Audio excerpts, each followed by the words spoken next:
Hello and welcome again to the Amati Insights calls, the first one after the summer.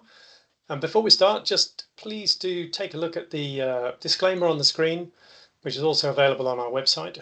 And particularly take note that none of today's comments constitute investment advice. It's really important to do your own research and if necessary, do seek professional guidance.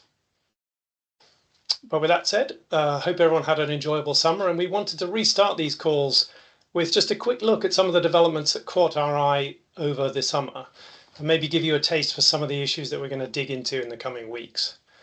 Now, obviously, one of the fastest developing areas is AI, but it felt a little bit over the summer like the rate may have slowed a little, particularly with the release of ChatGPT 5, where the feeling was it was a little bit more incremental than perhaps the step change we'd seen in some of the other new model AIs that had been coming out before. And I think at the same time, we've seen a bit of a mixed review of, how much success AI is having in the corporate or enterprise space.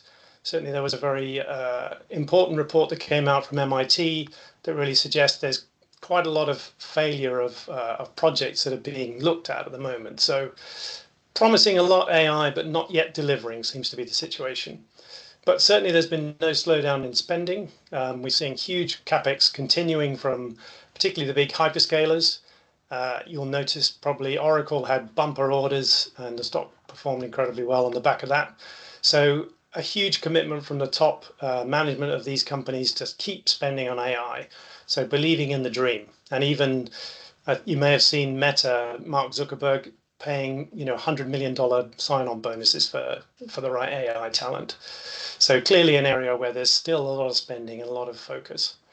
From our side, though, we kind of consider ourselves to be pragmatic optimists, I think. So we don't have to participate in the mega cap space or the Mag 7 as it's known these days if we don't feel we have a clear non-consensus positive view.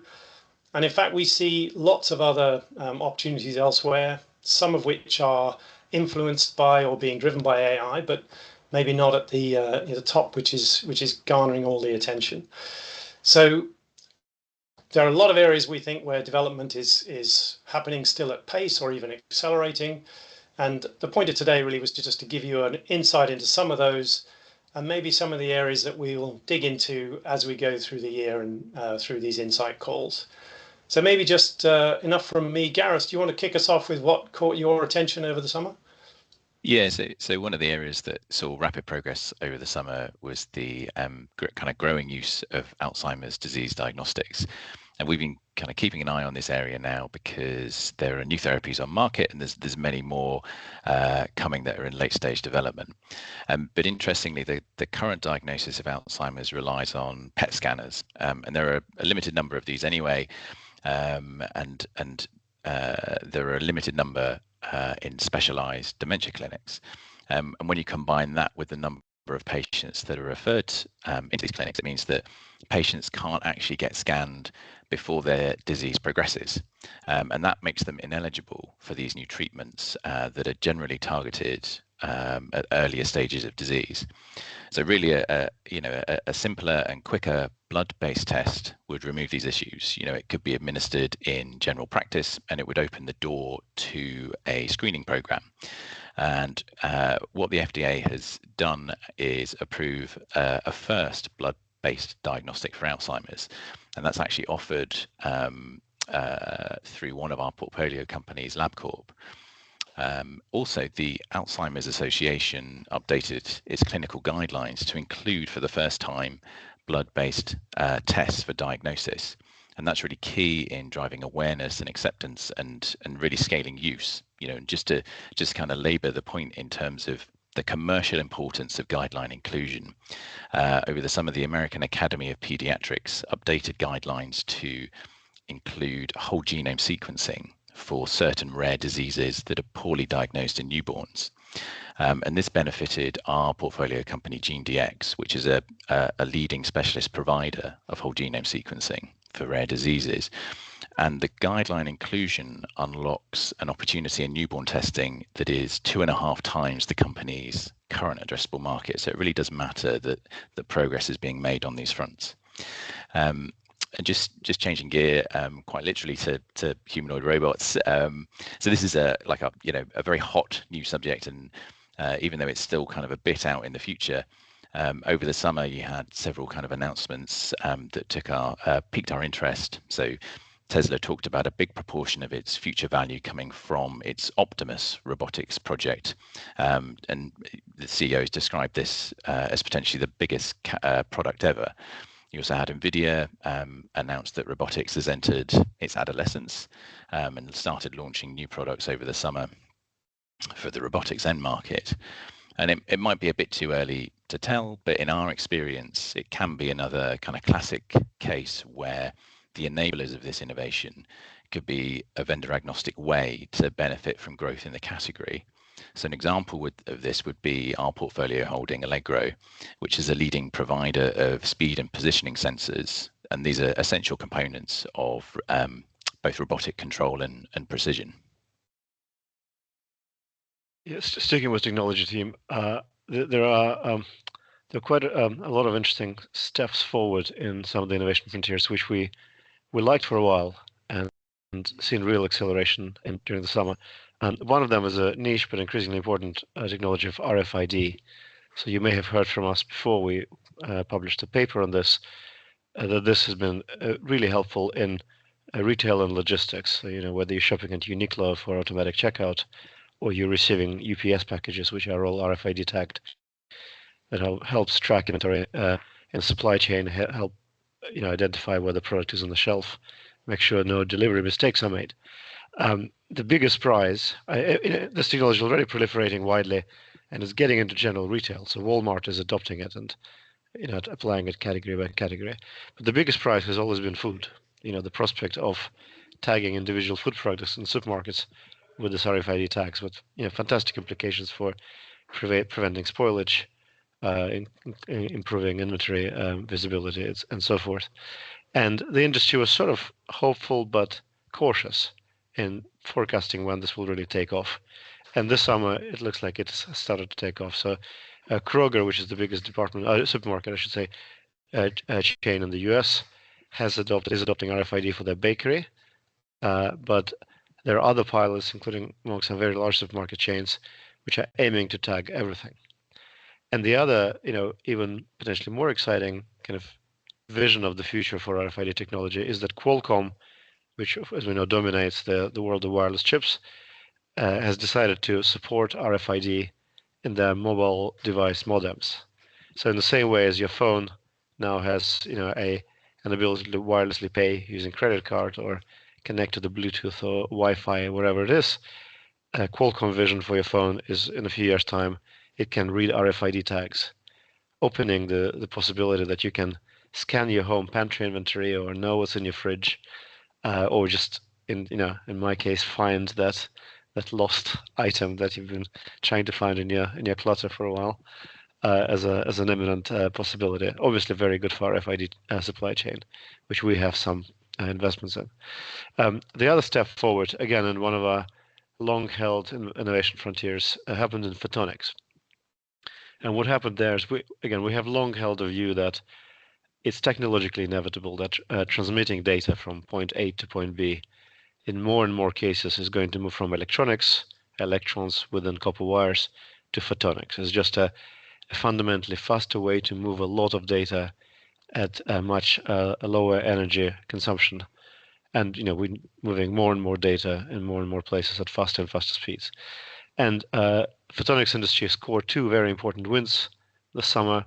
One is NVIDIA, again, adopting something called co-packaged optics, so bringing photonics connectivity right next to the chip. You no longer need to plug a special transceiver, a special modem, if you like, that connects to optical fiber to a server box. That optical connectivity comes right to semiconductor. And the other big adopter of new photonics paradigm, I should say, has been Alphabet, and actually other hyperscalers shortly behind them. And they are now talking about optical switching. So when you manipulate the signal, figuring out where this data stream should go, whereas historically you had to off-ramp it off the optics highway, figure out where it needs to go, and then on-ramp it again to fly down another optical fiber. now this sort of traffic management is happening without leaving the optical superhighway. It's a new technology which one of our companies, Lumentum, pioneered and currently dominates. So really interesting development, very niche, but we think very transformative for how data is being moved around the world. Finally, on AI, as we said, we're not making these big bets in the kind of the headline beneficiaries of AI companies like NVIDIA, but we are seeing some really interesting lateral implications of that. One of that is AI is moving to devices. So at the moment, most of the AI experience you have, say a ChatGPT query, happens in the cloud. You send the query there, you receive the response back. But for some low latency consumer applications and eventually industrial applications, it's actually much better to have all this number crunching right on your phone or right in the industrial chip on your production line. And there we've seen some really interesting developments in mobile phone space. So Google had launched their new Pixel, which is their flagship device where they kind of demonstrate what can be done with that technology and hope that others follow. And Apple, of course, had another round of their iPhone update, and all of them have more and more AI functionality on the device. And with that comes, for example, a lot more memory. So we were pleased to see that all the latest Apple devices, except one cheaper one, have 12 gigabyte of memory. That's 50% increase on the previous generation. And the Pixel Pro has a whopping 16 gigabytes of memory. So it's not easy, given the popularity of arithmetic, to find underappreciated AI beneficiaries, but we think memory can be one of those. Yeah, absolutely. Which we're obviously playing through a couple of semiconductor companies there. And in terms of semis, another area of interest for us has been the EV electrification supply chain. And that's also been an area where there's been some development over the summer. Not just, some of the bigger OEMs like BMW and Ford kind of revamping their EV platforms, which is evidence that investment is still going on there, but also some big developments. CATL, or CATL, which is the biggest battery manufacturer in the world, lithium-ion battery manufacturer in the world, is looking like they're moving in much more aggressively towards a newer technology using sodium rather than lithium. And in fact, the CEO was talking about up to 50%, or actually 50% of their production coming from these sodium batteries over the next few years. So a big development and a big change there. A lot of concern around lithium, obviously, for environmental reasons. So something we're watching closely. I participated in the recent London defence and security show called DSEI, and some really interesting things happening in defence technology, as you can imagine. A lot of investment going in there, a lot of increased focus given the spending from governments like Germany and other European governments in particular. One thing that really stood out to me was the way that technology is shifting, or defense technology is shifting away from having a few small, very large, very expensive items, typically known as exquisite in the lingo. Think about having a couple of big radar facilities in a country to track incoming missiles.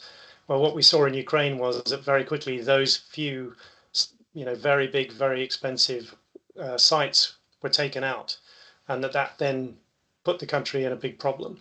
And so the development in technology in defense seems to be away from these large, sort of few large items towards lots and lots of small, inexpensive, but still very capable items. So we're sort of calling it the everything swarm in a way. Lots of satellites, small, low Earth orbit satellites, rather than a few very large geostationary satellites. Lots of drones instead of a few very expensive fighter aircraft. And that's definitely the way technology is developing in defense. And we're quite well exposed to that through companies that we own, particularly in the US, like L3Harris and Moog. So important development there, I think. And the other thing that really came to light in that show was that 3D printing is coming of age now. So amazingly, small turbine engines are now being produced by 3D printing or additive manufacturing in effectively two separate pieces and just being put together. And effectively, they think they'll be able to produce them in one single print run, an entire small turbine engine for use in drones. So really that technology has reached a level that it wasn't at just a couple of years ago. Thanks, Graeme. And this is just a taster, if you like, of some of the really interesting steps forward in our innovation frontiers that we're paying close attention to.